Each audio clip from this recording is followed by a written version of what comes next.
Hello students. अपन mathematical tools पढ़ रहे थे। मैथमेटिकल टूल्स तक अपन ने मैंने जो 9th और 10th में जो फॉर्मूलेस आते हैं ज्योमेट्री के अंदर, volume of sphere, area of circle, ये सब स्टार्टिंग में पढ़ाया।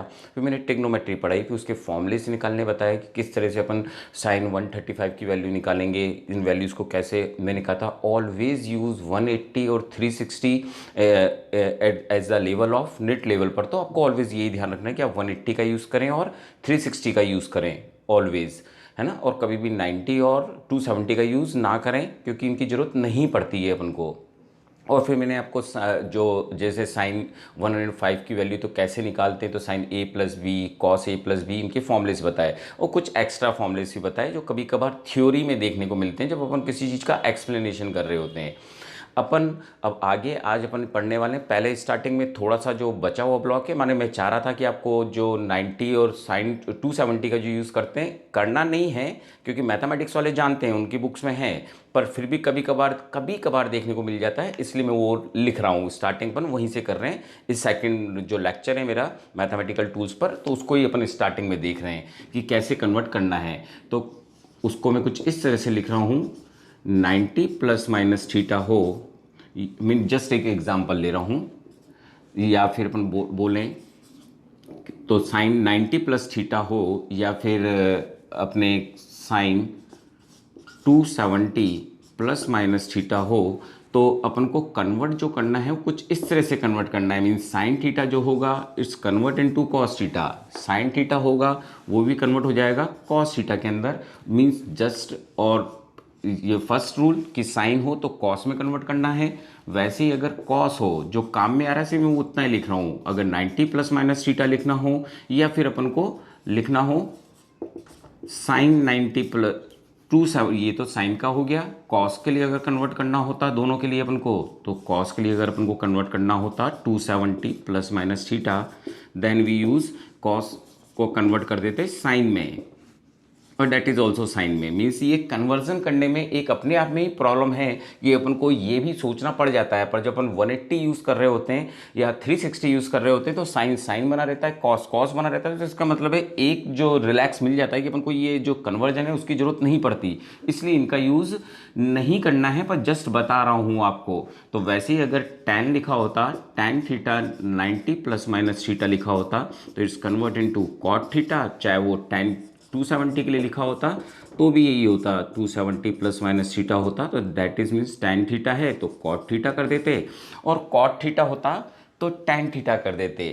पर जो मैंने यहाँ पर चेंज लिखे हैं इन सब के लिए एक चीज़ वैलिड होगी कि आपको इसके अंदर साइन कन्वेक्शन लगाना होगा, साइन कन्वेक्शन रूल्स यूज़ करने पड़ेंगे। Sine convection rule as a quadrant, जैसा क्वाड्रेंट आ रहा है उस तरीके साइन लगाने पड़ेंगे। मैंने कन्वर्जन तो करना है, पर साथ साथ में साइन कन्वेक्शन भी रिमेंबर रखनी है। पर साइन कन्वेक्शन इसके बेसिस पर आएगा, इधर मीन साइन का कॉस, कॉस का साइन और tan का कॉट होता है।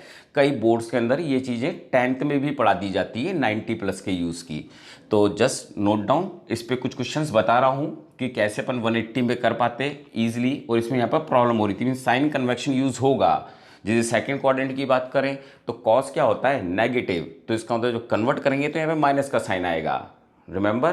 तो वो कैसे होगा उसको अब एग्जाम्पल के थ्रू समझा रहे हैं। उसके बाद फिर अपन लोग इंटीग्रेशन और डिफरेंशिएशन पर जाएंगे, जो सबसे इंपॉर्टेंट पार्ट है, और वही 11th के लिए सबसे या 12th के लिए सबसे इंपॉर्टेंट ब्लॉक कहलाता है अपने। तो अपन अब देख रहे हैं कुछ एग्जाम्पल। सपोज करो अपन को दिया होता कॉस 135 की वैल्यूज निकालें। 180 के रूल्स बता चुका हूं मैं फर्स्ट जो पार्ट था मेरा मैथमेटिकल टूल्स के अंदर, पर अपन 90 का यूज़ देख रहे हैं। तो अपन इसको क्या लिख सकते थे, 90 प्लस 45 लिख सकता था ना, मैं लिख दिया। पर कॉस को मेरे को किस में कन्वर्ट करना पड़ेगा, अब साइन में एज अ रूल, तो साइन 45 लिखना पड़ेगा। बट जो मेरे को क्वाड्रेंट सोचना है वही कन्फ्यूजन, इसलिए मैंने मना करा था, क्योंकि कई बार क्या होता है जब क्वेश्चन को कन्वर्ट करते हैं तो ऐसा सोच लेते हैं कि सेकंड क्वाड्रेंट साइन आ रहा है इसलिए पॉजिटिव यूज़ कर लें। बाकी तो पर चेक इससे करना है, अपना जो कॉस थीटा होता है वो सेकंड क्वाड्रेंट में क्या होता है, क्योंकि 135 है ना, तो एंगल तो सेकंड क्वाड्रेंट में चल गया ना 90 से ज़्यादा। तो सेकंड क्वाड्रेंट के अंदर मैं बात करूँ तो सेकंड क्वाड्रेंट के अंदर ये कॉस थीटा जो अपना होता है इट्स नेगेटिव, इट मीन्स यहाँ पर नेगेटिव का साइन आता और फिर इसकी वैल्यूज रख दी जाती 1/√2। तो ये अपना आंसर हो जाता। जब हम 90 यूज़ कर रहे होते तो 90 में कॉस का क्या कर दिया, साइन करना पड़ा अपन को, पर जो साइन देखना था वो अपन को यहीं से देखना है, ये एंगल कौन से क्वाड्रेंट में आ रहा है। तो 135 किस में आ रहा है हमारे पास, सेकंड क्वाड्रेंट में। हमने इसकी जगह 135 लिख देता हूँ। 135 डिग्री कौन से क्वाड्रेंट में आ रहा है, सेकंड क्वाड्रेंट में। और सेकंड क्वाड्रेंट के अंदर कॉस क्या होता है, नेगेटिव। मैंने साइन आपको यहाँ से चेक करना है और कन्वर्जन तो करना ही है एज ए रूल। इसलिए अगर आप नेट लेवल पर हैं तो ज़रूरत नहीं है इन सबको रिमेंबर रखने की। और मैथ्स वाले पढ़ रहे हैं पर कई बार कुछ थ्योरी में काम आ जाता है कि टीचर कन्वर्ट कर रहा होता है कोई डेरिवेशन में, तो आपको ठीक ध्यान रहे कि ऐसा होता है चीज़ के अंदर, तो आप समझ गए होंगे। एक एग्जाम्पल और देकर मैं नेक्स्ट टॉपिक पर जा रहा हूँ। वैसे ही अगर अपन को सपोज करो दिया होता 10 300 की वैल्यूज़ निकालें, ये बोल दिया होता। यूज़ में 360 नहीं कर रहा हूँ, 360 इज क्वाइट ईजी, जो मैं समझा चुका हूँ पहले वाले अपने जो लेक्चर था मेरा, मैंने उसमें समझा दिया था। पर अभी अपन इसको ही समझ रहे हैं। तो अपन इसको क्या लिख रहे हैं, मैं 270 का जो यूज़ है वो बता रहा हूँ। तो अगर मैं 10 को 300 को मैं कैसे लिख सकता हूँ, क्योंकि ये एक्चुअल में 270 से ज़्यादा हो गया, मीन्स फोर्थ क्वाड्रेंट में आ गया ना, तो मैं इसको क्या लिख सकता हूँ, इसके अंदर मैं 30 ऐड कर दूँ 270 के अंदर। पर अब क्योंकि एज ए फॉर्मूला 270 आ रहा है तो 10 को किस में कन्वर्ट करना पड़ेगा, मेरे को 10 को किस में कन्वर्ट करना पड़ेगा, कॉट थीटा लिखना पड़ेगा। बट साथ साथ मेरे को साइन कन्वेक्शन भी चेक करना पड़ेगा। अपन को एंगल कितना दे रखा है, 300 डिग्री। इट मीन्स अपन कौन से क्वाड्रेंट में है, फोर्थ क्वाड्रेंट में ना बेटा। और फोर्थ क्वाड्रेंट में है तो अपन को पता है कि वहाँ पर जो tan होता है, tan इज नेगेटिव, और नेगेटिव होता है तो हमारे को यहाँ पर नेगेटिव अप्लाइड करना पड़ेगा। तो इसका आंसर कितना आ जाएगा अपने पास, cot 30 मीन्स √3। तो ये अपने पास वैल्यूज हो जाती है। पर आपको वापस एक बार क्लियर कर रहा हूँ कि अगर यही चीज़ अगर जो अपन पहले सीख चुके हैं कि अगर मैंने इसको ही, इस क्वेश्चन को ही सेकंड मेथड से सॉल्व करा होता तो क्वाइट इजी। क्योंकि अगर मेरे को cos 135 सॉल्व करना होता और मैंने इसके अंदर 180 अप्लाइड करा होता तो इट्स क्वाइट ईजी। 180 अप्लाइड करा, 45 लिखा होता, मेरे को कोई दिक्कत नहीं आ रही। कॉस ही चल रहा है, मीन्स कॉस ही चल रहा है, पता है सेकंड क्वाड्रेंट में चल रहे हैं, क्योंकि कॉस को मेरे को डिस्टर्ब नहीं करना पड़ रहा है, यहाँ पर करना पड़ रहा है। तो यहाँ पर मैं सेकंड क्वाड्रेंट में नेगेटिव होता है, कॉस नेगेटिव लगाया होता, और ये आंसर मीन्स कन्वर्जन से अपन बच गए। कन्वर्जन की जरूरत नहीं पड़ी अपन को यहाँ पर सेकंड मेथड अप्लाइड करने के लिए, जब 180 अप्लाइड करा। वैसे अगर मेरे को इसको सॉल्व करना होता सेकंड मेथड तो इट्स क्वाइट ईजी। इसलिए मैंने आपको शुरुआत में बताया था ऑलवेज यूज 360 और 180। 360 तो 360 समझा रहा हूँ, यही सॉल्व करना होता तो 360 माइनस 60 करता ना, तो 10 का 10 ही तो लिखता, 1060 क्वाड्रेंट कौन सा है, क्वाड्रेंट फोर्थ है, और फोर्थ क्वाड्रेंट में 10 क्या होता है, नेगेटिव, और ये √3। वैसे ही वैल्यू स्कॉट की जगह तो अपन को 10 तक ही रिमेंबर रहती है ना, वही काम आती है, मोस्टली वही काम आती है। तो ठीक, आप समझ गए। अपन नेक्स्ट टॉपिक पर जा रहा हूँ मैं, अब समझ गए बेटा आप लोग, है ना, नोट डाउन कर लें। ठीक बेटा, तो अब कर रहा हूँ उसको मैं। अब मीन्स अपन ने 90 का कन्वर्जन मैंने बताया, 90 और 270 का कन्वर्जन किस तरह से होता है ये देखा बेटा अपन लोगों ने। ठीक, अब अपन जो देखने वाले हैं तो मैं इसके अंदर एक कन्वर्जन और जरूरत पड़ती है अपन को, डैट इज मीन्स अपन को जो एंगल्स के आंसर देने होते हैं वो सब रेडियंस में देने होते हैं।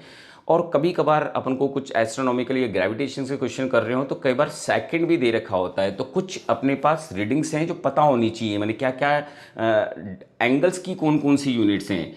तो एंगल्स की अगर अपन बात करें, एंगल्स यूनिट, तो सबसे पहले ले रहा हूँ SI unit, that is called pi radian. जो पाई रेडियन होता है it is equals to 180 degree.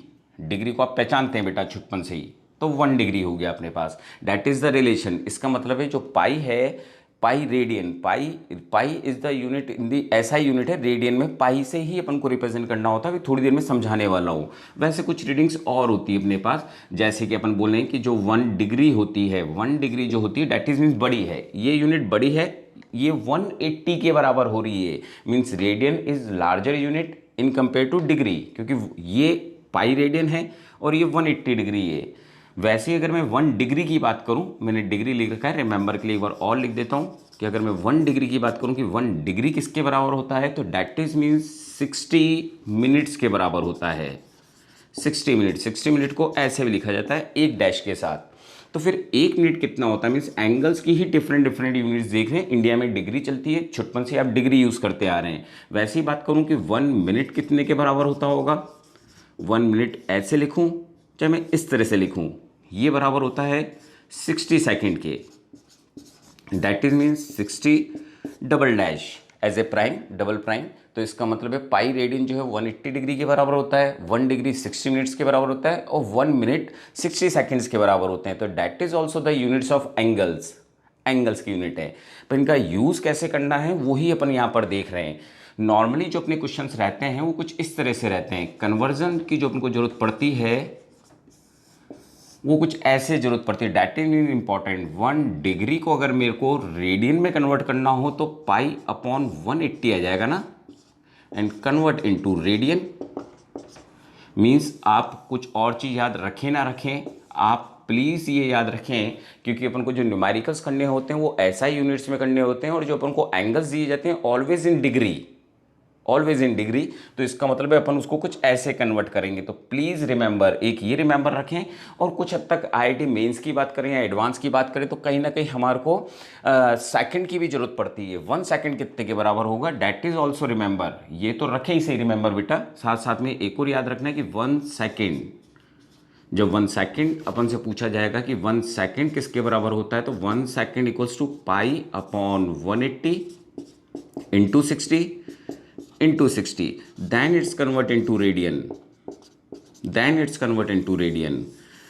That these two formulas always remember, क्योंकि कई बार हमको सेकंड में दिया जाता है। ये कन्वर्जन कैसे कराए, 1 सेकंड लूँगा तो 1/60 मिनट हो जाएगा ना, फिर 1 मिनट लूँगा तो वो वापस 160 में चल जाएगा, तो डिग्री में कन्वर्ट हो जाएगा। डिग्री से इस पर जाऊँगा 1 डिग्री पर तो वो इधर की तरफ चला जाएगा। मीन सारी चीज़ें नीचे जा रही हैं।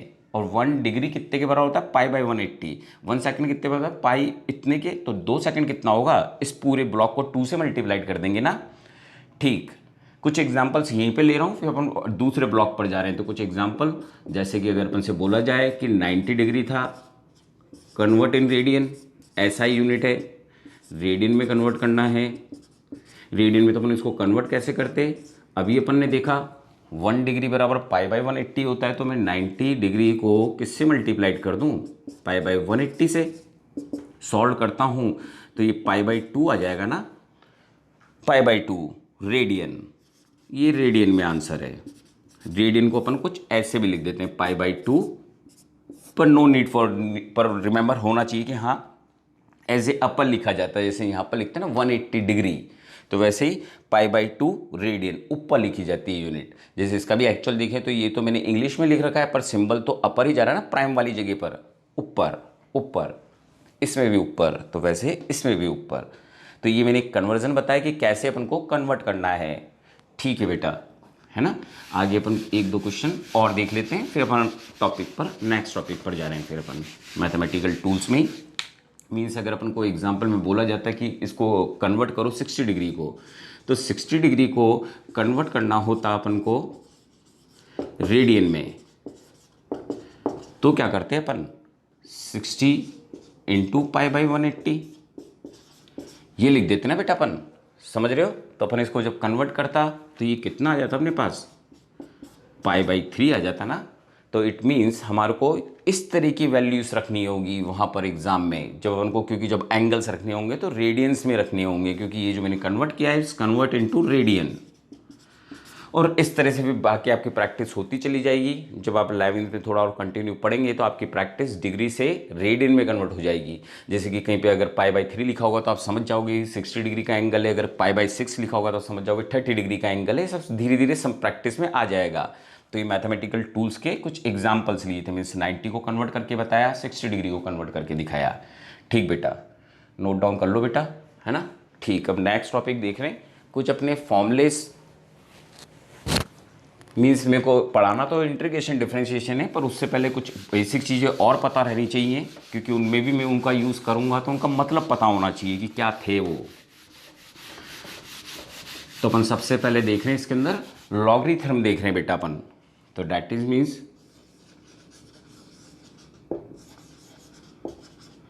लॉगरिथम के बारे में पढ़ रहे हैं। लॉग का नाम आपने सुन लिया होगा, छोटी क्लास में कहीं ना कहीं तो सुन लिया होगा, नहीं तो कोई बात नहीं, अपन समझ ही रहे हैं कि एक्चुअल में था क्या लॉगरिथम। लॉगरिथम एक्चुअल में एक साइंटिस्ट थे नेपियर, यहाँ तक कि न्यूजीलैंड में एक सिटी का नाम ही उनके नाम पर रख दिया गया नेपियर, क्योंकि रियली में बहुत ज़्यादा ही इंटेलिजेंस या एक्स्ट्रा ब्रेन लिए हुए थे। क्योंकि उन्होंने हमारे को करा क्या, इन्होंने एक्चुअल में इजी कैलकुलेशन कर दी हमारे लिए, बहुत ही ईजी कर दी कैलकुलेशन। किस तरह की ईजी कर दी, अगर आज कोई अपन से बोले कि इन सबको सॉल्व करो 1/5 इंटू, मतलब इस तरह से कोई वैल्यू दे रखी हो 7303 की पावर 1/4, और फिर नीचे भी कुछ इसी तरह की टर्म्स लिखी हुई हों, तो हाउ इट इज़ पॉसिबल कि अपन को बहुत ईजिली सॉल्व कर पाएंगे? इनको नहीं कर सकते ना बेटा अपन लोग, इस तरह की वैल्यूज दी जाए तो। पर अगर अपन लॉग लगाएंगे तो इस तरह का क्वेश्चन कहीं ना कहीं 1 मिनट से भी कम समय में सॉल्व हो जाएगा। That is called logarithm, means calculation को इजी कर दिया, मल्टीप्लाइड डिवाइड को। तो आप सोच ही सकते इतने टिपिकल चीज़ों को बहुत ईजिली सॉल्व कर देना बहुत आसान रहा। पर ऐसा नहीं कि मैं आपको अभी इस टॉपिक में ये बताने वाला हूँ कि लॉगरिथम निकालते कैसे हैं, किस तरह से वो टेबल यूज़ करी जाती है, क्योंकि that is not the part of physics. Physics के पार्ट में नहीं है वो इतना डीप जाना आज के टाइम पर, मीन्स आफ्टर 2010 इनकी ज़रूरत नहीं रही। तो क्या बेसिक्स पर अब थ्योरी में तो है, कुछ न्यूमेरिकल्स में भी अपन को काम करना होता है, न्यूक्लियर फिजिक्स में वर्क करना पड़ता है अपन को, और कहीं 2-3 जगह और फॉर्मूलेस यूज़ होते हैं। तो कितने ईजिली या फिर करंट का डी के इन सब जगह काम में आते हैं कहीं ना कहीं लॉग, तो वो समझ रहे हैं जो हमारे कोर्स में काम आएगी या कॉम्पिटिशन में काम आएगी, सिर्फ वहाँ तक देख रहे हैं अपन, नॉट है कि मैथमेटिक्स की तरह देख रहे हैं अपन। बस इजी कैलकुलेशन में काम आती है, ये याद रहे। नेपियर एक साइंटिस्ट था जिसने इसको डिस्कवर करा, इसलिए इसको नेपियर लॉगरिथम भी बोला जाता है। ठीक, ये थोड़ा समझाया कि लॉगरिथम है क्या, कैलकुलेशन को इजी करने के काम में आता है, दैट इज कॉल्ड लॉगरिथम। ठीक, तो अपन इसके कुछ फॉर्मूलेज देख रहे हैं। क्या था, पहले बिल्कुल स्टार्टिंग में कुछ कन्वर्जन बताए जाते हैं, इनको हम बोलते क्या है वो अपने काम नहीं आ रहा, पर समझा रहा हूँ एक एग्जाम्पल के थ्रू। कि सपोज करो अगर कहीं पे लिखा हुआ है 1000 इक्वल्स टू 10⁻3, ये लिखने का तरीका है ना, छोटी क्लास का 6th क्लास में अपन ने लिखा कि इसको ऐसे लिख सकते हैं। अगर इसी को ही लॉग में लिखना होता तो लॉग में क्या करा जाता है कि जैसे लॉग ऑफ 1000 लेना है मेरे को, लॉग ऑफ 1000 लॉग लगाया है मैंने इसके ऊपर, तो आप क्या करेंगे, जो पावर होती है वो एक्चुअल में उसके आंसर होते हैं, और ये जो होता है इधर लिखा हुआ वो बेस की तरह वर्क करता है, that is act as a base. Here 10 act as a base, 10 act base की तरह एक्ट करेगा ये। पर ये कोई कन्वर्जन काम में नहीं आ रहा है, जस्ट समझाया, क्योंकि जब लॉगरिथम चालू होता है तो कुछ इस तरीके कन्वर्जन करना बताया जाता है। या तो लॉग को आप ऐसे लिखें वापस से रिटर्न में नॉर्मल लैंग्वेज में, या फिर नॉर्मल को जो हम पढ़ते आ रहे हैं उसको इस तरह से कन्वर्ट करें। ठीक, अब मैं वो फॉर्मूलेस लिख रहा हूँ जिनकी अपन को जरूरत है, क्या था क्या नहीं वो देख रहे हैं अपन फॉर्मूलेस। तो कुछ फॉर्मूलेस किस तरह से होते हैं, तो फर्स्ट फॉर्मूले की बात करें अपन तो फॉर्मूला होता है कि अगर दो चीज़ें मल्टीप्लाइड हो रही हो, एम बेस में ए ले रहा हूँ कि बेस ए है, कुछ भी हो सकता है, तो वो ले रहे हैं अपन, तो इसको अपन एम अलग करेंगे और एन अलग कर देंगे, ऐसे प्लस की तरह कर देंगे। वैसे ही अगर अपन को कहीं पे नज़र आता है बेस, तो ये ए लिखी हुई है, यहाँ पर अगर अपन को मल्टीप्लाइड में होते हैं एम और एन, तो अपन इसको माइनस की तरह कर देते हैं। मीन्स ये सब काम में आने वाले हैं थ्योरी में भी और कुछ हद तक न्यूमेरिकल्स में भी।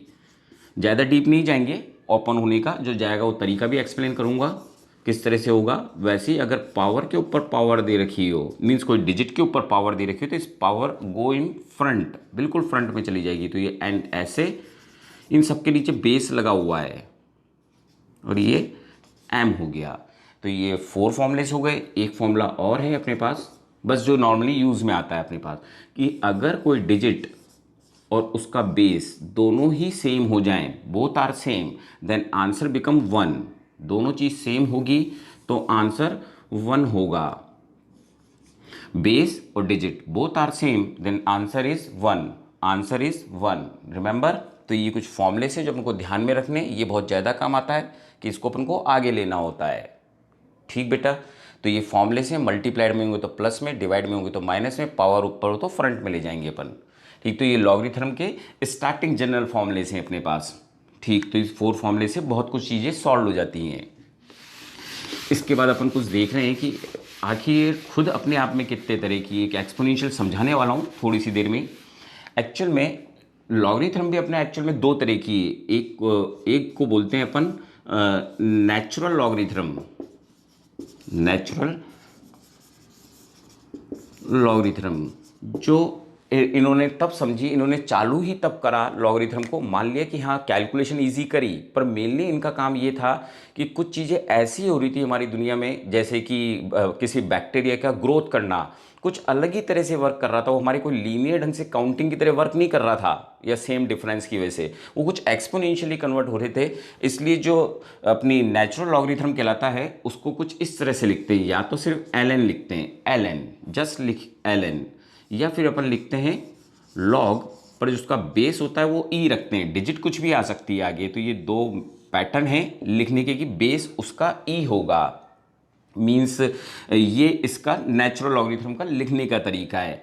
तो ये तो हुआ लॉग, लॉग का जब भी बेस ई होगा तो नेचुरल लॉगरिथम कहलाएगा, जिसको एल एन भी लिख दिया जाता है।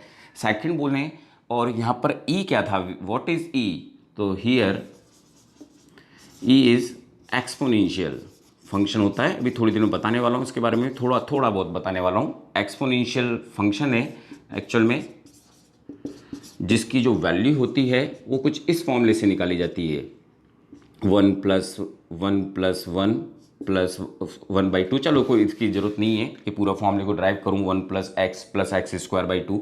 तो इसकी वैल्यू कहीं ना कहीं हमारे को ज़रूरत पड़ती है, जो भी याद रहनी चाहिए। मीन्स ये जो एक्सपोनेंशियल लिखा है तो पावर तो 1 है ना, तो इसकी वैल्यू कितनी हो गई, 2.718। नोट डाउन करो बेटा 1 मिनट के लिए।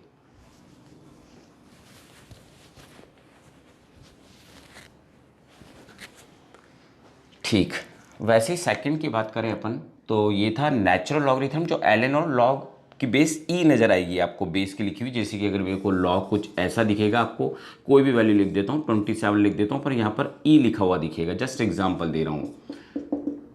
तो डैट इज मीन्स ये नेचुरल लॉगरिथम की बात कर रहे हैं, कि अपन देखेंगे अपन कैसे कन्वर्ट करेंगे। तो ये तो था वो जो साइंटिफिक लैंग्वेज पर या जो भी अपन डेरिवेशंस करेंगे उसमें ऑलवेज एल एन या बेस ई ही रहने वाली है हरदम। पर जब अपन को कैलकुलेशन करनी पड़ेगी, that is called second part. तो जो सेकेंड होता है that is called common logarithm. तो उसको अपन कॉमन लॉगरिथम बोलते हैं, और इसको कुछ इस तरह से लिखा जाता है, लॉग के नीचे बेस 10 ली जाती है। बेस 10 ली जाती है क्योंकि अपने पास जो काउंटिंग चलती है पूरे वर्ल्ड के अंदर वो डेसिमल बेस्ड है। मीन्स जो बेस होगा वो 10 लिया जाएगा। क्यों लिया जा रहा है, बिकॉज काउंटिंग बेस्ड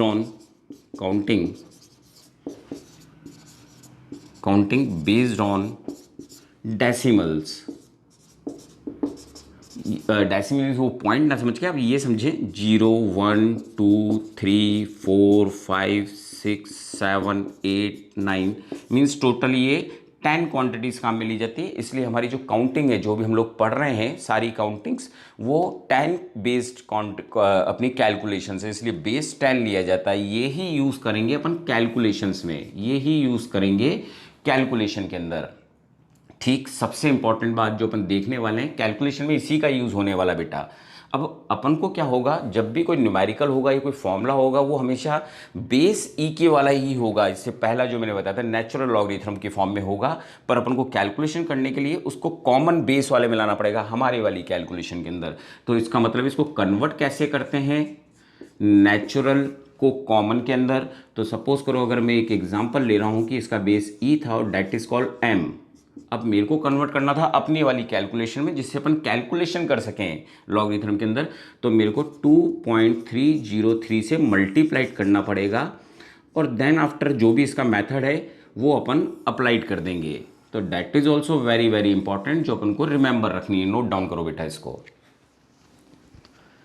ठीक है, इसके बाद अपन अब देखने वाले हैं कुछ वैल्यूज जो अपन को लॉगरिथम में पता होनी चाहिए, वो देखने वाले हैं अपन, है ना बेटा। मीन्स अपन ने लॉग देखे कि खुद ये दो तरह के होते हैं, एक एलन वाला और एक बेस 10 वाला। कैसे एक को दूसरे में कन्वर्ट करते हैं वो समझाया। आगे देख रहे हैं अपन लोग कि किस तरह से अपने कुछ वैल्यूज रिमेंबर रहने से बहुत सारी ईजीनेस हो जाती है। जैसे कि अगर अपन बात करें कि अगर कुछ चीज़ें जो याद में रहनी चाहिए, अगर कोई ने टेन बेस तो 10 है ही ना, तो इसकी वैल्यू कितनी हो जाएगी 1। वैसे ही अगर अपन को ज़रूरत पड़ी कि log 100 की वैल्यू निकालनी थी, तो क्या मैं इसको ऐसे नहीं लिख सकता, log 10 तो ऐसा ही है, 10 की पावर 2 कर दूं, फिर पावर का फॉर्मूला लगाता हूं तो 2 आगे चला जाएगा, और जब ये आगे चला जाएगा तो इसकी वैल्यू तो 1 हो जाएगी, तो आंसर तो 2 ही आ गया ना। वैसे ही अगर मैं थर्ड ज़्यादा काम आता है इसलिए फॉर्मूले से और बढ़ा रहा हूँ आगे, वैसे बेस तो 10 ही है लॉग का, पर हमारे को 1000 दे रखा होता, तो इसका मतलब है इसको अपन ऐसे भी तो लिख सकते हैं सॉल्व करने के लिए, 10 की पावर 3। इट मीन्स इस 3 को मैं आगे ले जाता, फॉर्मूले का रूल्स फिर वही काम कर जाता कि अगर बेस और डिजिट सेम हो तो उसकी वैल्यू कितनी होगी 1, तो इसका मतलब इसका आंसर कितना हो जाता है 3। कई बार जब प्रैक्टिस होती जाती है तो कई बार ये फॉर्मूला तो रिमेंबर नहीं भी रहे, ऐसे याद रहने लगता है, जितने जीरो उतने 1, मैंने अगर 1 जीरो 2 जीरो तो 2 आंसर होगा, 3 जीरो होंगे तो 3 आंसर होगा, ऐसे भी रिमेंबर ऐसे प्रैक्टिस कर लेते हैं बच्चे लोग। ठीक है, तो ये थे इसके कुछ वैल्यूज़ और पता होनी चाहिए अपन को, तो कुछ वैल्यूज़ और कौन सी पता होनी चाहिए जो अपन को याद रहे तो ठीक है, पर आजकल तो वैसे लिख कर दे दिया जाता है साइड में आपको कौन सी वैल्यू यूज़ करनी है और कौन सी नहीं करनी है आपको वैल्यूज़। तो एक वैल्यू तो अपन को log 10 की तो आपको रिमेंबर हो ही गई, 1 होती है, बेस 10 हो पर अगर वैल्यू 2 हो तो इसकी वैल्यू होती है 3010, क्योंकि टेबल की आज के टाइम पे ज़रूरत नहीं पड़ती है अपन लोगों को, 2010 के बाद नॉर्मली सीबीएसई और नेट में अपन को ज़रूरत नहीं पड़ रही है, इन सब की वैल्यूज़ दे दी जाती है। वैसे ही बात करें log 3 की, तो log 3 की वैल्यू की बात करें तो इसकी वैल्यू होती है 0.771। बाकी और की ज़रूरत नहीं पड़ती, बेस 10 है, 4 होती तो अपन ईजिली सॉल्व कर देते, क्योंकि अगर मैं 4 की वैल्यू निकालनी हो मैं just to remembers, no need any other, क्योंकि अगर कोई और की जरूरत पड़ेगी तो क्वेश्चन में आपको वैल्यू दे रखी होगी, जस्ट आपको पुट करना होगा सॉल्व करने के बाद, जो भी अपन ने पहले फॉर्मूलेस देखे थे। तो ये 2 वैल्यूज और रिमेंबर रहे बेटा अपन को, ठीक, नोट डाउन कर लिया बेटा। अब अपन कुछ और पहले फॉर्मूलेस लिख रहे हैं, मैं एक्सपोनेंशियल और समझा दूँ आपको क्या होता है, और एक बाइनोमियल थ्योरम, उसके बाद फिर अपन लोग जाएंगे मेनली फिर जो चैप्टर है जो 11-12 में काम आने वाला है, इंटीग्रेशन और डिफरेंशिएशन पर। तो ठीक बेटा, तो ये नोट डाउन कर लिया आप लोगों ने। तो अपन अब देख रहे हैं कुछ फॉर्मूलेस जो अपन को आपको कहीं यूज़ नहीं करने नेट लेवल पर, बस जस्ट अपने थ्योरी में काम आते हैं। कुछ एक्सपेंशंस तो वो पता रहे हैं कि वो एक्सपेंशंस क्या क्या होते हैं, तो अपन कुछ एक्सपेंशंस देख रहे हैं, एक्सपेंशंस देख रहे हैं। तो फर्स्ट एक्सपेंशन की बात करूं तो उसको मैं एज ए थ्योरम में लिख रहा हूं, that is called binomial theorem, बहुत ज़्यादा काम में आने वाली है बाइनोमियल थ्योरम।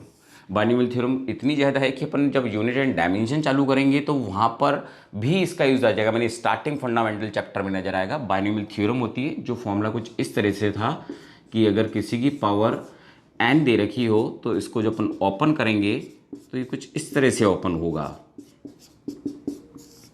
अभी सब एक्सप्लेन कर रहा हूँ, मीन्स 1 प्लस एन एक्स जो पावर थी n(n-1) factorial x square plus n(n-1) n-2 factorial 3 x cube, और इस तरह से डॉट डॉट डॉट वैल्यू चलती रहती बाइनोमियल थ्योरम की, जिसके अंदर जो अपने फैक्टोरियल होता क्या है, फैक्टोरियल सिंबल है, फैक्टोरियल सिंबल। तो ये फैक्टोरियल 2 ऐसे लिखूं या फैक्टोरियल ऐसे लिखें, इस सिंबल का नाम है फैक्टोरियल। फैक्टोरियल इसका मतलब होता है काउंटिंग लिखनी है पर रिवर्स में, 2 × 1। वैसे ही अगर फैक्टोरियल 3 की वैल्यू निकालनी होती, मीन्स ऐसे लिखूं चाहे ऐसे लिखूं, दोनों बात बराबर हैं, तो काउंटिंग रिवर्स में लिखी जाएगी, ये होता है इसका मीनिंग। एज ए नेट जरूरत नहीं पड़ रही, क्या जरूरत पड़ रही है वही अब समझाने वाला हूँ। ये फॉर्मूला तो था, इस फॉर्मूले के जो मोस्टली जो यूज़ आ रहे थे वो आ रहे थे कॉम्बिनेशन, परमुटेशन, ये सब चीज़ें, प्रोबेबिलिटी, ये सब चीज़ें मैथमेटिक्स में होती है, वहाँ काम में आती है। हम आप लोगों के कितने काम आने वाली है हमारे फिजिक्स में वो समझा रहा हूँ। If x is very very small, अगर एक्स बहुत छोटा होगा तो जो ये पावर वाली होगी वो आगे आ जाएगी, डैट इज़ मोस्ट इंपॉर्टेंट। तो इसका मतलब अगर इसका सबसे इंपॉर्टेंट पार्ट बोलूँ, ये फॉर्मूला तो हो ही गया, तो इसके अंदर जो अपन को जो केस रिमेंबर रखना है, रखना ही है, if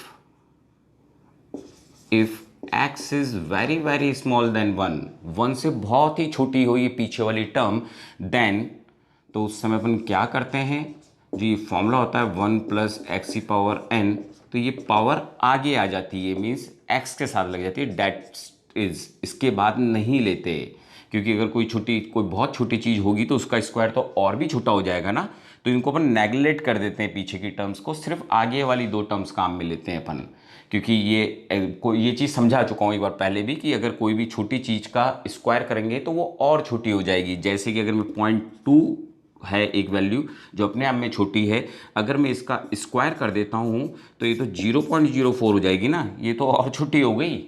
तो पहले ही नेग्लिजिबल जैसी कंडीशन पर थी और नेग्लिजिबल हो गई, तो हम पीछे की टर्म्स को डिनाई कर देते हैं या नेग्लिजिबल कंसिडर कर देते हैं, इसलिए सिर्फ इतना सा पोर्शन काम में लेते हैं। वैसे ही अगर किसी टर्म में अपन को नजर आता कि पावर दे रखी थी -n, तो माइनस की वैल्यू के साथ रख देंगे आगे, मीन्स 1 - nx, ये वैल्यू रख देते हैं अपन। ठीक बेटा, समझ गए। मेनली यही ध्यान रखना है बेटा आपको, ये केस जो मैंने लिखा है जो यही काम आने वाला है एक्सपोनेंशियल में, कि ये वाली वैल्यूज आगे आएंगी और इस तरह से अपन कुछ वैल्यूज को लिख रहे होंगे अपन लोग, नोट डाउन कर लो बेटा, है ना। इसके बाद कुछ और एक्सपेंशंस भी देख रहे हैं अपन लोग, नोट डाउन करो।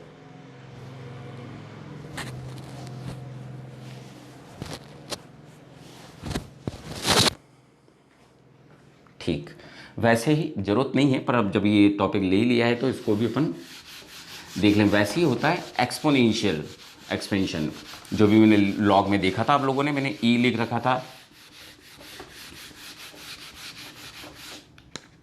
ठीक है। तो अपन एक और सेकंड देख रहे हैं, that is called exponential expansion. Exponential means ई की पावर कुछ भी हो सकती है।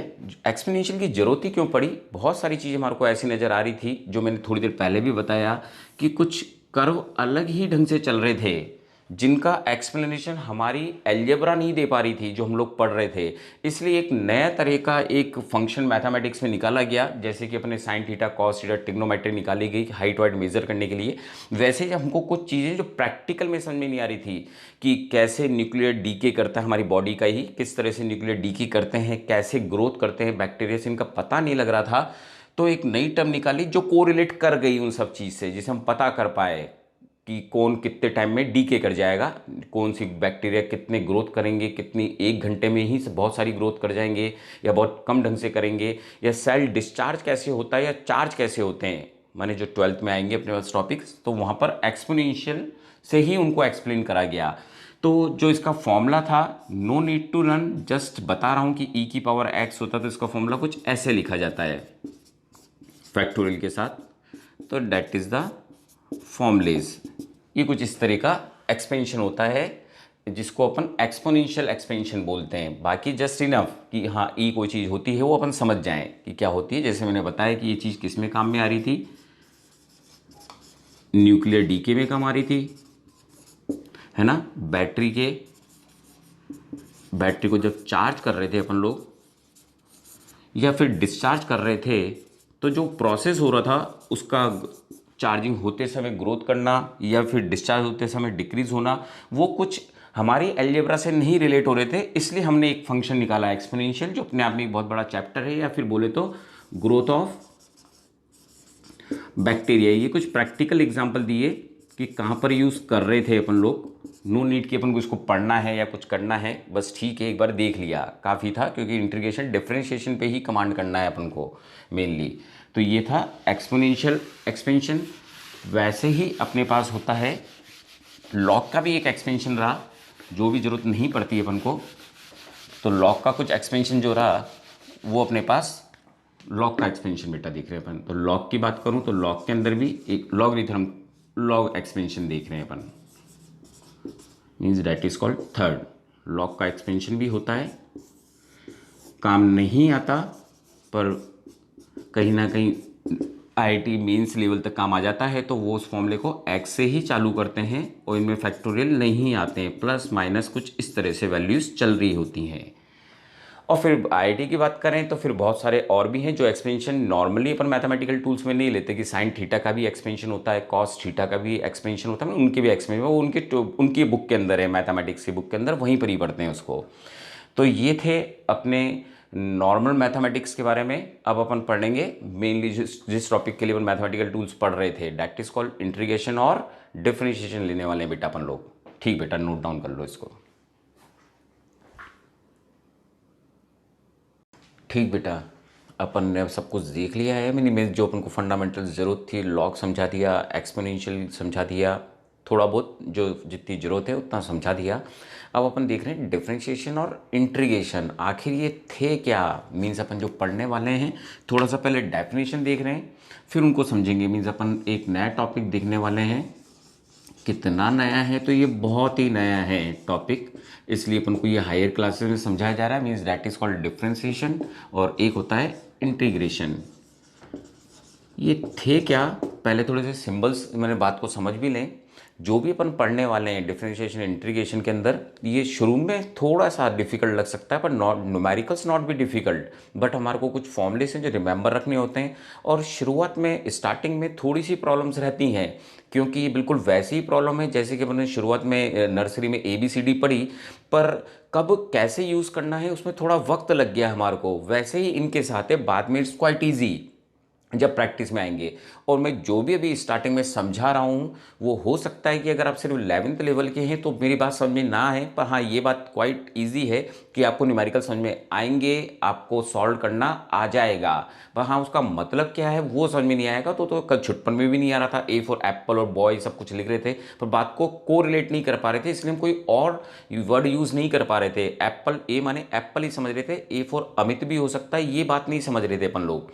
तो इसका मतलब वही यहाँ पर होने वाला है कि न्यूमेरिकल्स करना quite easy as a mathematics, as a physics easy होगा, समझना मुश्किल होगा। तो ये उन्हीं के लिए जो स्टार्टिंग में समझा रहा हूँ, जो 12th स्टैंडर्ड में आ गए हैं या फिर टारगेट बैच में भी हैं, हो सकता है उनको पता हो या फिर हो सकता है ना भी पता हो, बस उनको करना जरूर आता हो। जैसे कि यहाँ पर भी थोड़ी टाइम में अपन फॉर्मूले से लिखने वाले हैं, सब चीज़ फॉर्मूला बेस्ड है और कुछ प्रैक्टिस जो अपन करेंगे क्वेश्चंस की वो इनफ होगी। सभी तरीके न्यूमेरिकल्स करा दूंगा, जितनी प्रैक्टिस हो सकती है और जितनी जरूरत पड़ती है सभी तरह के क्वेश्चंस ले लेंगे। अब ये थे क्या, सबसे पहले तो अपन सिंबल्स ले लें। जैसे इंटू का भी सिंबल होता है, इसको देखते आप पहचान जाते हैं कि मल्टीप्लाइड करना है, प्लस को देखते आप समझ जाते हैं ऐड करना है, माइनस समझते आप समझ जाते हैं कि आपको सब्ट्रैक्शन करना है। तो वैसे ही इनके कुछ सिंबल्स दिए गए, तो that is called standard symbol. बाकी तो फिर कैसे चेंज होंगे अपन देखेंगे। D/dx ये इसका एक स्टैंडर्ड सिंबल था। वैसे ही अगर इसकी बात करूं इधर इस वाले टर्म पर इंटीग्रेशन की, तो इसका सिंबल कुछ इस तरह से दिया गया, इस तरह से लिया गया, दैट इज कॉल्ड इंटीग्रेशन। तो एक डिफरेंशिएशन है और एक इंटीग्रेशन है। ये थे क्या, तो सबसे पहले इधर पहले मैं इसको समझा देता हूं। इंटीग्रेशन की बात करूं तो it is a advanced form of addition और मल्टीप्लिकेशन। कैसे है वो थोड़ी देर में ही समझ में आ जाएगी आपके बात। वैसे डिफरेंशिएशन की बात करूं तो ये था एक्चुअल में एडवांस फॉर्म ऑफ डिवीजन। दोनों की ही बहुत इंपॉर्टेंस थी। हमारे को जो डिफरेंशिएशन इंटीग्रेशन की जरूरत पड़ी, मान लिया हो सकता है कुछ और ढंग से कर रहे हो, पर जब हमने 19th सेंचुरी में कदम रखा उस समय इसके बिगर कुछ भी करना पॉसिबल नहीं था। यहाँ तक कि मेरे रामानुजन ने ही बहुत सारे, इंडियन रामानुजन ने बहुत सारे हमारे को, या बोला जाए तो बहुत अच्छे ढंग से एक्सप्लेन करा डिफरेंशिएशन और इंटीग्रेशन के बहुत सारे फॉर्मूलेस प्रोवाइड करे अपन को, जिससे हमारे लिए साइंस को और जो डिस्कवरी करना था वो हमारे लिए ईजी बना दिया ये आने की वजह से, क्योंकि ये एडवांस फॉर्म थी। अब मल्टीप्लाइड की बात करूं तो सबसे पहले अगर बहुत टाइम पहले की बात करें तो हो सकता है सिर्फ अपन ऐड करना जानते हो। जैसे किसी को पता है आज से यूँ मान लो 2000 टाइम पहले अपन सिर्फ एडिशन करना जानते थे। जैसे किसी ने बोला 5 रुपीज़ के 5 पेन लेने, तो शायद वो ऐसे ऐड करता 5 5 5 5 और ऐड करके फिर लिखता 25 के 25 रुपीज़ हुए सर, एक पेन 5 रुपीज़ का था। पर फिर जब हमने थोड़े से एडवांस हुए, मान लो आज से 1000 ईयर पहले हमको मल्टीप्लिकेशन करना आ गया, तो फिर अब जो शॉपकीपर था वो डायरेक्ट ही क्या बोल रहा था, 5 पेन को 5 से मल्टीप्लाइड कर रहा था, डायरेक्ट ही 25 लिखना चालू कर दिया। तो डेट इज, तो ये तो थी जिनको आप स्टार्टिंग से देखते हुए आ रहे हैं, इसलिए आप हैबिचुअल थे। अब पहली बार एक नया तरह का इंटीग्रेशन देख रहे हैं जिसको आप एडिशन का बोल दें कि एडवांस फॉर्म है या मल्टीप्लिकेशन की एडवांस फॉर्म है। पर जैसे हर एक का एक रूल होता है, तो इनके लिए भी कुछ रूल्स और कुछ हमारे को फॉर्मूलेस दिए गए कि उसको आप ओबे करें और फिर उस चीज़ को सॉल्व करें। वैसे डिवीज़न की भी बहुत ज़्यादा इंपॉर्टेंस थी, क्योंकि अगर सपोज करो मेरे पास, आज मैं एक शॉपकीपर हूँ, चॉकलेट भी अगर मैं सेल करता हूँ, तो मेरे को जो एक चॉकलेट है उसकी कीमत तो पता होनी चाहिए ना, वरना तो क्या मैं उसी चॉकलेट को ज़्यादा दाम में या कम दाम में बेच दूंगा क्या? ऐसा नहीं कर सकता ना बेटा। तो इसका मतलब है कि कहीं ना कहीं अगर सपोज करो मैं 400 चॉकलेट लाता हूँ 200 रुपीज़ की, 200 रुपीज़ की लाता हूँ, तो मैं इसको मल्टीप्लाइड करूँगा तो ये मेरे पास पता लगेगा ना कि एक की कीमत अपने पास कितनी है। मीन्स 400 चॉकलेट 200 रुपीज़ के लेकर आता हूँ, तो इट मीन्स कि मैं 200 रुपीज़ को 200 रुपीज़ के मैं एक चॉकलेट पड़ी कितने की, तो मेरे को मान लो 200 ही चॉकलेट लेकर आता हूँ। तो जब मैं इसको मल्टीप्लाइड करूँगा तो इसका मतलब है एक चॉकलेट कितने की पड़ी मेरे को 1 रुपीज़ की। उसके बाद अगर कोई भी जना लेकर में से 10 लेकर आएगा तो मैं 10 को 1 से मल्टीप्लाइड कर दूंगा, मेरे को उससे 10 रुपीज़ लेने हैं। तो डेट इज, ये ऐसा जीवन चल रहा था हमारा। पर जब कॉम्प्लिकेशन आया बहुत सारा, तो हमारे को कैसे जरूरत पड़ी, तो डेट इज मीन्स अभी तो जस्ट समझाया है और समझा रहा हूँ। तो ये डिवीज़न जो था वो एडवांस फॉर्म थी, किसी भी चीज़ की एडवांस फॉर्म थी। तो वैसे ही अगर यहाँ पर मैं बात करूँ कि मैंने यहाँ पर बोला कि एक जगह अगर अपन ने रुपीस ले रखे हैं तो एक जगह चॉकलेट ले रखी है, इट मीन्स कहीं ना कहीं हमने चॉकलेट अलग फिजिकल क्वांटिटीज़ हो गई, रुपीस अलग क्वांटिटीज़ हो गई जिनको हम डिवाइड कर रहे हैं। तो वैसे ही काम यहाँ पर होने वाला है कि अपन कुछ चेंजेस को ही अपन ने डिफ्रेंशिएशन करा, थोड़ा और समझा रहा हूँ क्योंकि ये क्वाइट इजी कि आप समझ गए। मल्टीप्लिकेशन था, फिर अपन ने कैसे करा थोड़ा और समझ लेंगे। तो डिफरेंशिएशन को अब जाते हैं, थोड़ा सा और समझाता हूँ डिफरेंशिएशन को कि हो क्या रहा था एक्चुअल में। तो अपन ने छोटी क्लास में एक स्पीड का ही फॉर्मूला लूँ कि स्पीड निकालने का फॉर्मूला होता है distance upon time, that is called speed. इस स्पीड को अपन ने कुछ ऐसे वैल्यूज दे दी जाती थी कि किसी ने 200 मीटर डिस्टेंस कवर करी है 2 सेकंड के अंदर, तो बताएं उसकी स्पीड क्या होगी। तो अपन ने 200 ऊपर रखा, डिस्टेंस 2 नीचे रखा और अपन ने स्पीड बता दी कि ये 20 मीटर पर सेकंड से मूव कर रहा है। पर साइंस को धीरे धीरे पता लगा कि जब कोई जना दौड़ता है तो कभी कभार वो डिस्टेंस ज़्यादा कवर कर जाता है, कभी कभार कम कर जाता है, और साथ साथ में फ्रिक्शन भी कभी कम कभी ज़्यादा होता रहता है। इसका मतलब है हमारा ऐसा डायरेक्ट कैलकुलेशन करना is not A correct answer. तो जब ये प्रॉब्लम क्रिएट हुई तो अपन लोगों ने जहाँ डिफरेंशिएशन तो निकाला ही सही, तो अपन ने डिफरेंशिएशन का मतलब ये एक और मतलब हो गया कि अपन ने एक स्मॉल पार्ट लेना चालू कर दिया। मीन्स इतनी बड़ी कैलकुलेशन ना करके हमने छोटा सा पार्ट लेना चालू कर दिया। उस छोटे से पार्ट को अपन लोगों ने, छोटा सा चला हूँ तो छोटा सा डिस्प्लेसमेंट हो गया जिसको डेल एक्स से दे दिया, छोटा सा ही टाइम ले लिया। टाइम इतना छोटा, वो मेरे दौड़ने का वो टाइम बिल्कुल छोटा सा टाइम ले लिया कि 10 to 0 था। तो इस तरह से हमको जब स्पीड या बोलूँ तो वेलोसिटी निकालनी थी, तो change in speed upon change in time लिया, पर both are very very small, both are very very small. Specially time is very small, क्योंकि टाइम तो आप जानते हैं ऑलवेज हर चीज़ टाइम पर ही बेस्ड है। तो टाइम अगर मैं बहुत कम ले लूँ तो मेरा चला हुआ डिस्प्लेसमेंट भी तो बहुत छोटा हो जाएगा। तो इस तरह से अपन ने क्या करा कि सपोज करो अगर ये 10 to 0 है, जिसको कुछ इस तरह से लिखा जाता है, थोड़ा सा मैं हाईलाइट करके लिख देता हूँ क्योंकि अब मेनली अब चीज़ ही समझा रहा हूँ। ये तो अपनी वेलोसिटी निकाली, बड़ी बड़ी चीज़ें इस कैलकुलेशन में ले रहे थे। साइंस ने बोला जो देखा, हकीकत में वो आप खुद भी सोच लें, अगर मैं दौड़ रहा हूँ तो कभी मेरी स्पीड कम ज़्यादा, कभी ज़्यादा कवर कर रहा हूँ, कभी कम, पर अपन ने तो ये डायरेक्टली कैलकुलेशन में ले लिया इस पॉइंट से इस पॉइंट पर। तो उन्होंने बोला इसको बहुत छोटे छोटे पार्ट्स में डिवाइड कर दें ऐसे। तो जो सबसे छोटा पार्ट तो मेरी जो चॉकलेट लाया था 200 रुपीज़ की, उसके भी तो एक चॉकलेट का सबसे छोटा पार्ट था जिसको निकालने के लिए मुझे डिवाइड करना पड़ा।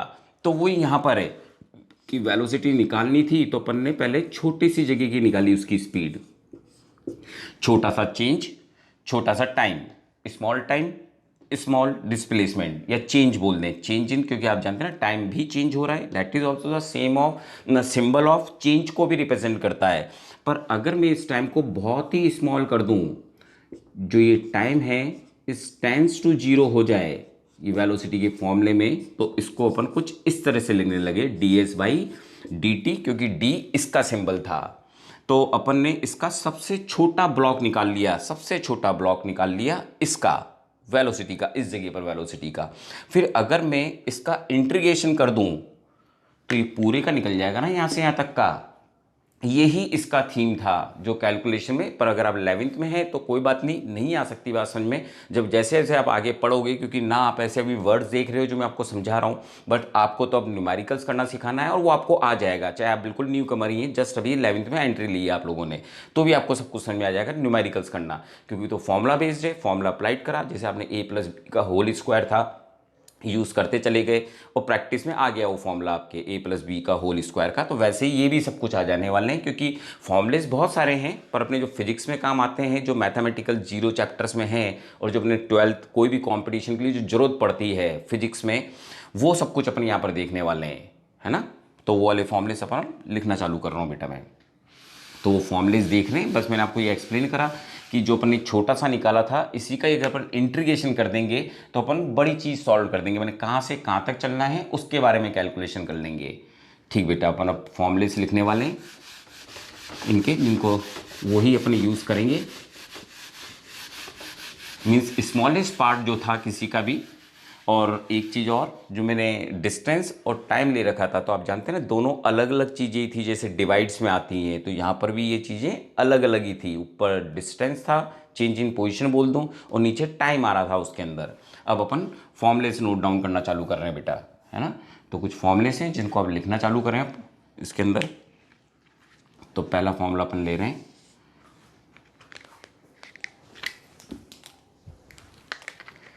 इधर फॉर्मूलेस लिख रहा हूँ डिफरेंशिएशन के, और इसी को रब कर करके जितने फॉर्मूलेस यूज़ में आते हैं वो ले रहे हैं अपन। तो डिफरेंशिएशन का चार्ट बना रहे हैं अपन एक। तो डिफरेंशिएशन का सिंबल क्या बताया था स्टैंडर्ड, dx/x, बाकी कुछ और लिखा होता है उस जगह पर जो अपन न्यूमेरिकल्स की प्रैक्टिस में आ जाएगा। तो जो फर्स्ट फॉर्मूला जो अपन को रिमेंबर रहना चाहिए, यहाँ तक कि मैं बहुत सारे फॉर्मूलेस लिख रहा हूँ पर जितने काम में आएंगे उन पर मैं टिक भी लगा दूंगा। तो अगर मैं यहाँ पर डिफरेंशिएशन है और यहाँ पर इंटीग्रेशन है, जस्ट प्रैक्टिस, क्योंकि स्टार्टिंग है, स्टार्टिंग में जस्ट प्रैक्टिस करें कि कैसे कैसे करना है अपन को। तो अगर इधर भी 1 1 लगा देता हूँ, इसको अपन चेंज करते चले जाएंगे। तो फर्स्ट फॉर्मूला जो इसका आता है कि अगर आपको x की पावर n दे रखा हो, x की पावर n दे रखा हो, तो इसको अगर अपन सॉल्व करेंगे तो आपको क्या करना है, जो पावर दी जाएगी x की पावर n है तो n आगे ले लेना है और एक माइनस कर देना है इस जगह पर। वैसे ही अगर अपन को इंटीग्रेशन में ये काम करना होता, x की पावर n dx अपन अप्लाइड करेंगे क्वेश्चन स्टार्टिंग में, तो अपन सीधा यूँ बोलेगा ना कि इंटीग्रेशन कर दें, डिफरेंशिएशन कर दें, बस समझ जाएंगे अपन को क्या करना है। x की पावर n देंगे तो x की पावर n अब +1 बेटा, और वही पावर नीचे रख देनी है, और plus c, that is called constant. जो इसमें आता है ये बिल्कुल क्यों आया वो समझा रहा हूँ। अगर मैं आज आपसे बोलूँ कि 2 की टेबल काउंट, 2 की टेबल सुनाए, तो क्या आप ऐसे सुनाकर एंड कर देंगे क्या, 2 1 जा 2 और फिर 2 10 जा 20, वहीं पर ही स्टॉप कर देंगे। आपको पता है अब, क्योंकि आप 10th लेवल 11th लेवल पर आ गए हैं, कि आपको पता है कि जो 2 की टेबल है उसका कोई एंड नहीं होगा, 2 11 जा 22 भी लिखना होगा अपन को। तो यही है कि इंटीग्रेशन है, ये वाला जो इंटीग्रेशन में फॉर्मूले लिख रहे हैं इनको कई बार अपन इनडेफिनिट भी बोलते हैं। इंडेफिनिट माने एंड नहीं हो रहा, पर अगर मैं ये बोल दूं कि 2 की टेबल लेनी है आपको, कहाँ तक लेनी है, 10 तक लेनी है, तो डेट इज कॉल्ड डेफिनेट, कि यहाँ से यहाँ तक काम करना है। वैसे अगर मैं बोलूँ कि इस, अगर आप देख पा रहे हो कि इस डायरेक्शन में जाना है, मान लो ये नॉर्थ डायरेक्शन है, तो यहाँ से तो नॉर्थ डायरेक्शन में जाने कौन कौन से स्टेट्स और कंट्रीज आ जाएंगे, और बीच में सी भी आ जाएंगे और माउंटेन्स भी आ जाएंगे। पर मैंने कहा कि यहाँ से आपको दूसरे रूम में जाना है, इस पास वाले रूम में, तो ये तो एक पर्टिकुलर डेफिनेट हो गया ना कि इस जगह तक ही जाना है, डेट इज मीन्स डेफिनेट। पर जो अपन फॉर्मूले से इंटीग्रेशन के देख रहे हैं तो वो टेबल की तरह, टेबल का एंड नहीं है, पर पड़ी कहाँ तक थी, 2 10 जा 20 तक, उसके आगे नहीं पड़ी। फिर बाद में समझने लगे बड़ी बड़ी क्लास में, अपन जैसे बढ़ते गए स्टैंडर्ड्स में वैसे समझते चले गए। वैसे ही अगर अपन को किसी कांस्टेंट का डिफरेंशिएशन करना पड़ जाए तो उसका आंसर 0 होगा। तो इसका तो एक एग्जांपल के थ्रू यहीं पे समझा रहा हूँ कि अगर सिर्फ आपको जैसे यहाँ पर 5 लिखा हुआ दिख गया तो उसका डिफरेंशिएशन कितना कर देना है, 0 कर देना है। पर यहाँ पर अगर कोई डिफरेंशिएशन आता है, मैंने कोई कांस्टेंट आता है, तो यहाँ पर कांस्टेंट को मैं c से रिप्रेजेंट कर देता हूँ कि अगर इस तरह से आता है तो आपको करना क्या है, c के साथ x लगा देना है, c के साथ x लगा देना है, c के साथ x लगा देना है इसके अंदर। थोड़ा और प्रॉपरली लिखूं या पूरा थोड़ा सा और एक्सप्लेन करूं सेकंड के अंदर ही, तो एक्चुअल में क्या है, 5 कांस्टेंट मेरे को गिवन था, इसको मैं बाहर लेकर गया 5, डायरेक्ट बोल दिया जाता है कांस्टेंट है, पर एक्चुअल में 1 का डिफरेंशिएशन 0 जिसकी वजह से इसने 0 करा, क्योंकि कांस्टेंट को अपन ऐसे बाहर ले जाएंगे आगे चलकर भी। वैसे यहाँ पर भी बात करूँ तो c बाहर गया था एक्चुअली में, तो यहाँ पर 1 dx बचा था, तो 1 का डिफरेंशिएशन अपन ने इंटीग्रेशन अपन लोगों ने x करा। मीन्स ये दो फॉर्मूलेस कहीं ना कहीं आपको रिमेंबर रहने चाहिए।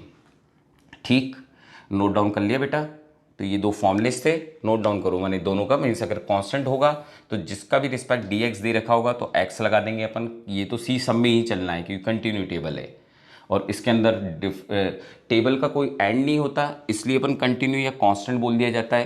पर that is called just like a, इसको भी मैंने, ये कंटिन्यू वाला कांस्टेंट है, और ये तो मैंने इस कांस्टेंट को शॉर्ट में लिख दिया है, इस वाले कांस्टेंट को।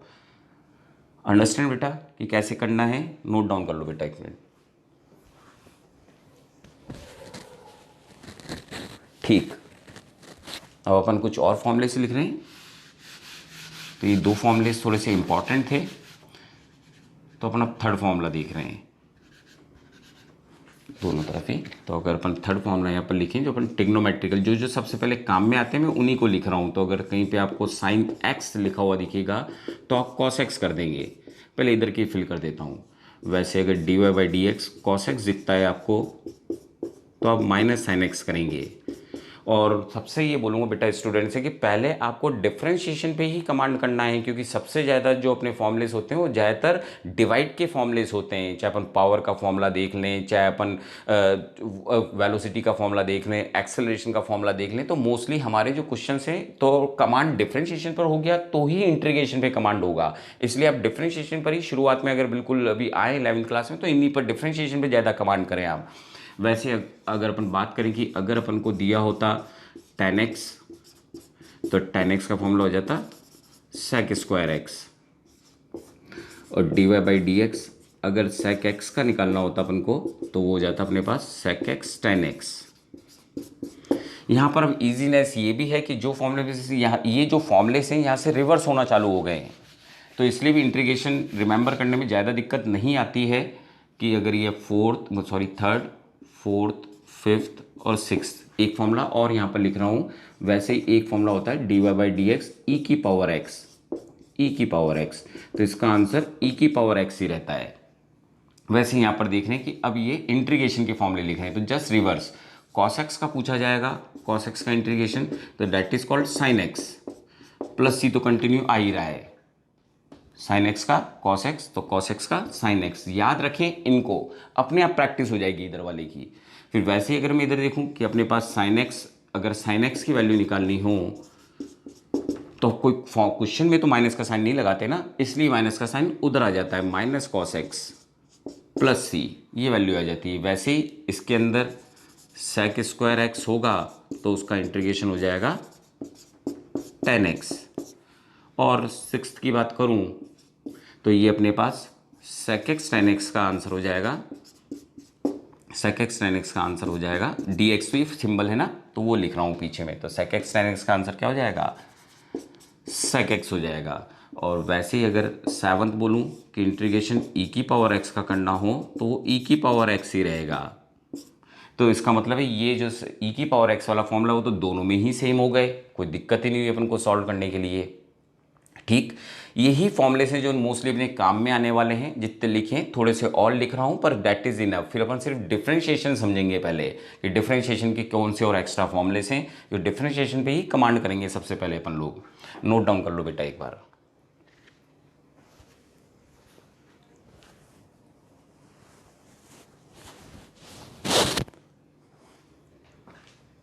ठीक बेटा, है ना।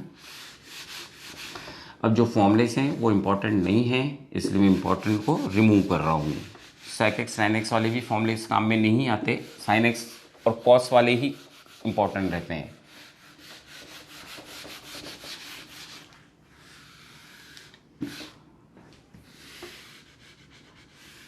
अब जो बिल्कुल रेयर दो फॉर्मूले और लिख रहा हूँ, तो एक फॉर्मूला हो जाता है अपने पास D Y by D X cot X, तो इसका हो जाएगा माइनस कॉसेक स्क्वायर एक्स।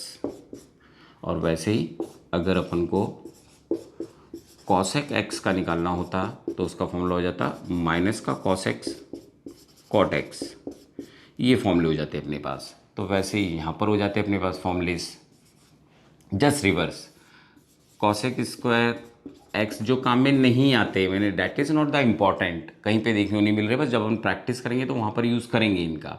तो माइनस में कितना हो जाता है ये कॉट एक्स, मीन्स इनके सारे फॉर्मूलेस माइनस वाले, जब कॉसेक कॉट जो कम कैरियर काम आते हैं, वैसे ही cosec X cot X D X का फॉर्मूला हो जाता है अपने पास माइनस का कॉसेक एक्स।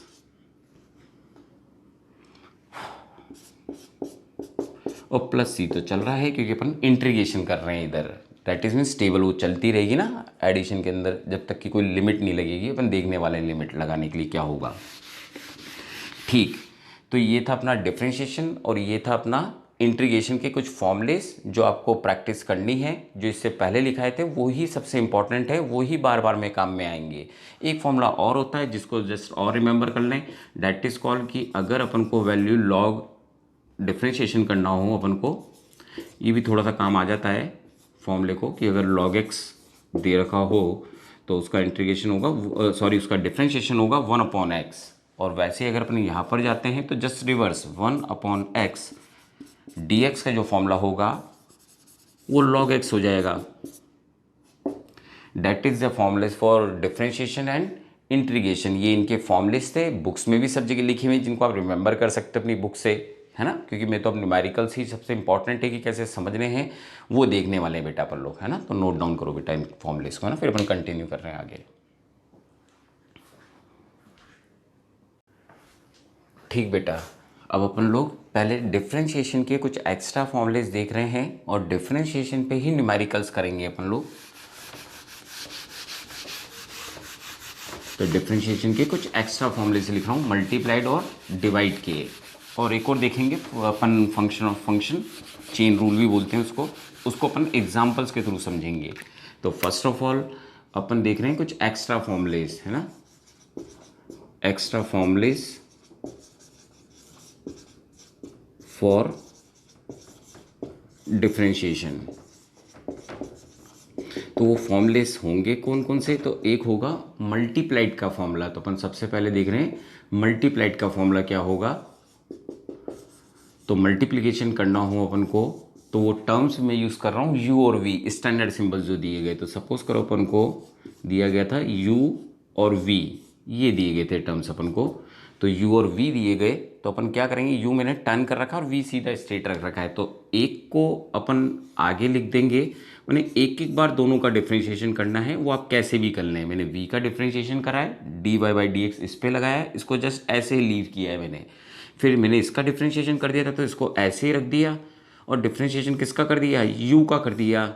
मीन्स एक के बार, और बाकी प्रैक्टिस पे आ जाएंगे सब, कोई प्रॉब्लम नहीं है, सभी जनों को आते हैं बेटा, तो आएगा जब अपने साइंस लिए तो आएगा। वैसे ही होता है एक डिवीजन का फॉर्मूला, डैट इज मीन्स कि अगर अपन को ये टर्म्स u/v दे रखी होती इस तरह से, बहुत रेयर काम आता है क्योंकि तरीका बता दूंगा कि अपन डिवाइड को भी कैसे मल्टीप्लाइड में कन्वर्ट करके क्वेश्चन को सॉल्व कर सकते हैं। तो इट मीन्स जो नीचे v लिखा हुआ है उसका तो आप स्क्वायर करेंगे क्योंकि फॉर्मूला देख रहे हैं इसलिए। फिर जो सबसे ऊपर लिखा है पहले उसका डिफ्रेंशिएशन करना है, मीन्स du/dx, और v को ऐसे आगे फ्रंट में लिख देना है, माइनस का साइन। फिर अपन को डिफ्रेंशिएशन सबसे पहले ऊपर वाले का करना है, फिर ऊपर वाले को आगे रख देना, डैट इज को मैं टर्न कर रहा हूँ तो डैट इज कॉल्ड u, और डिफ्रेंशिएशन अब किसका कर देना है, जो डिनोमिनेटर में था। तो डिनोमिनेटर वाले का बाद में करना है, पहले डिफरेंशिएशन न्यूमिनेटर का करना है, जो ऊपर था उसका करना है, तो डैट इज कॉल्ड, और नीचे वाले का स्क्वायर करना है। तो ये दो एक्स्ट्रा फॉर्मूले थे। एक थर्ड चीज़ और थी जिसको तो अपन एग्जाम्पल्स के थ्रू ही समझेंगे, क्योंकि मेरा कोई फॉर्मूला लिखने से या बुक भी जब फॉर्मूला लिखता है तो और कन्फ्यूजन क्रिएट हो जाता है, जस्ट एकदम न्यू हो तो 11th क्लास के अंदर। तो डैट इज कॉल्ड, अपन पढ़ने वाले हैं चेन रूल। क्या होता है इसको एग्जाम्पल्स के थ्रू ही एक्सप्लेन करूंगा, जो रिमेंबर भी रहेगा। सबसे ज़्यादा काम आने वाला है चेन रूल, जब कोई भी क्वेश्चन कॉम्प्लिकेटेड होगा जो आज के टाइम पर आते हैं तो वो कहीं ना कहीं चेन रूल पे डिपेंड करता है, जिसको फंक्शन ऑफ फंक्शन भी कहा जाता है, फंक्शन ऑफ फंक्शन। तो ये अपन एग्जाम्पल से समझेंगे। तो ये अपन ने फॉर्मूलेस देखे डिफरेंशिएशन के, और अपन अब जो नेक्स्ट लेक्चर है मेरा उसमें अपन इसके जो क्वेश्चंस है पहले डिफरेंशिएशन के वो कंप्लीट करने वाले हैं अपन लोग, है ना बेटा। गुड बाय बेटा।